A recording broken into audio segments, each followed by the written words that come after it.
kembali lagi di DidiMax Forex Insight, tempat di mana kita membahas peluang trading forex di setiap minggunya. Saya Alia, host Anda kali ini, dan saya ditemani oleh trading analis profesional yaitu Miss Firda.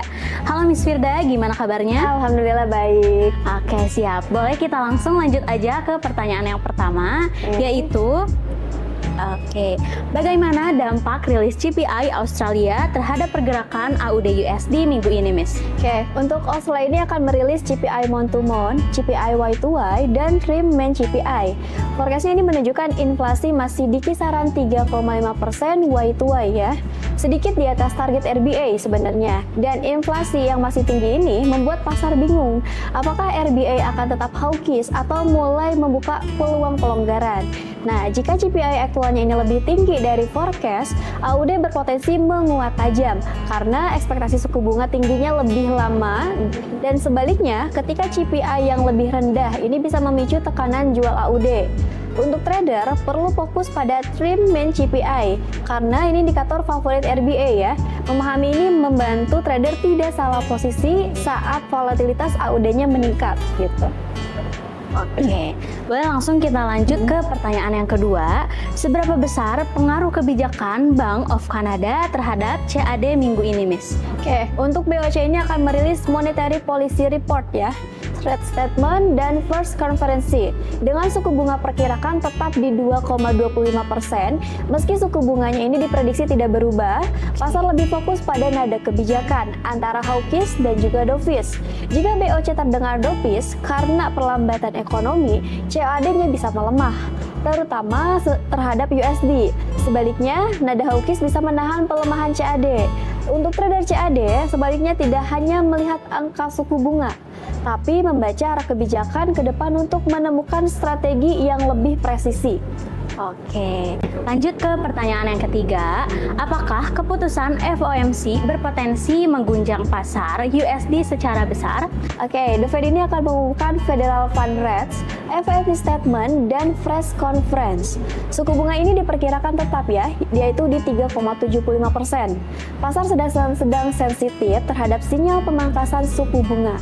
Meski inflasinya belum sepenuhnya jinak, nada hawkish Jerome Powell ini bisa menguat USD menguat dan menekan emas atau XAUUSD. Sebaliknya, jika dovish, sinyalnya dovish, ini bisa memicu pelemahan USD dan rally aset ini beresiko. Dengan memahami konteks FOMC, trader bisa mengantisipasi false breakout dan mengatur money management dengan lebih matang lagi. Oke, langsung lanjut ke pertanyaan keempat, yaitu bagaimana data unemployment claims mempengaruhi pasar USD, Miss? Klaim pengangguran AS ini diperkirakan naik ya, yaitu 202K dari sebelumnya 200K. Kenaikan klaim mengindikasi pelemahan pasar tenaga kerja yang berlawanan dengan kebijakan suku bunga yang tinggi. Jika klaim signifikan, USD bisa tertekan karena pasar menilai Fed akan lebih berhati-hati mempertahankan kebijakan ketat. Trader yang memahami hubungan data tenaga kerja dan kebijakan moneter bisa lebih cepat membaca perubahan arah tren USD. Oke, pertanyaan kelima, apa arti data GDP Kanada month to month bagi pergerakan USD CAD, Miss? GDP Kanada ini diperkirakan tumbuh ya 0,1%, membaik dari sebelumnya minus 0,3%. Pemulihan ekonomi yang masih melemah membuat CAD rentan terhadap tekanan eksternal, terutama dari USD. Nah, jika GDP sesuai atau lebih baik dari forecast, CAD bisa menguat sementara. Namun, jika mengecewakan, USD CAD berpotensi naik. Untuk trader USD CAD perlu memahami bahwa GDP ini adalah konfirmasi arah ekonomi, bukan sekedar angka, sehingga bisa menentukan posisi dengan lebih rasional lagi. Untuk pertanyaan keenam, mengapa data PPI AS penting meski sering dianggap second tier, Miss? AS ini akan merilis core PPI month to month yaitu 0,3% dan PPI month to month 0,2%. Banyak trader yang hanya fokus pada CPI, padahal PPI adalah indikator awal tekanan inflasi. PPI yang tinggi bisa memperkuat ekspektasi inflasi berlanjut, mendukung USD bullish, dan menekan emas. Memahami PPI membantu trader lebih siap menghadapi reaksi pasar lanjutan, terutama setelah FOMC. Untuk pertanyaan yang ketujuh, apakah kombinasi data minggu ini cenderung mendukung USD atau emas, Miss? Nah, untuk di minggu ini dipenuhi data penting ya, mulai dari FOMC, CPI AUD, BOC, GDP, dan PPI USD. Banyak trader terjebak overtrade karena volatilitas tinggi tanpa memahami korelasi datanya.